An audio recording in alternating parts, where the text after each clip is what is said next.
అందరికీ hi hello నమస్తే. Welcome to our channel zero cost AI.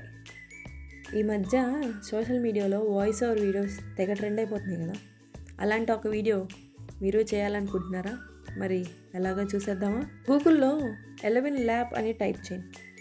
First link click చేయండి. తర్వాత పైన కనబడుతున్న సైన్ ఇన్లోకి వెళ్ళి మీ మెయిల్తో సైన్ అప్ అవ్వండి. వెబ్సైట్ హోమ్ పేజ్లో ఇన్స్టాంట్ స్పీచ్ కాలం మీద క్లిక్ చేయండి. మీకు కావాల్సిన స్క్రిప్ట్ అక్కడ పేస్ట్ చేయండి. ఇప్పుడు బాటమ్ లెఫ్ట్లో రేచల్ అని కనపడుతుంది కదా, అది క్లిక్ చేయండి. ఇక్కడ ఎక్స్ప్లోర్లో చూడండి, మీకు కావాల్సిన లాంగ్వేజ్ సెలెక్ట్ చేసుకోవచ్చు. అదే కాకుండా మీకు ఏ యాక్సెంట్లో కావాలో కూడా సెలెక్ట్ చేసుకోవచ్చు. కేటగిరీ కూడా మీకు నచ్చింది పెట్టుకోవచ్చు. లాస్ట్లో జెండర్ సెలెక్ట్ చేసుకోండి. ఇక్కడ స్పెషల్ ఏంటంటే మీకు ఏ ఏజ్ వాళ్ళ వాయిస్ కావాలన్నా కూడా ఉండిద్ది. మొత్తం చేశాక లాస్ట్లో జనరేట్ స్పీచ్ అని క్లిక్ చేయండి. అంతే, మీరు వాయిస్ ఇచ్చే పని లేకుండా జస్ట్ స్క్రిప్ట్తో వాయిస్ రెడీ అయిపోయింది. ఇలాంటి మరికొత్త వీడియోస్ మీకు కావాలంటే మన ఛానల్ని సబ్స్క్రైబ్ చేసుకోవడం మర్చిపోకండి బిగులు. సబ్స్క్రైబ్.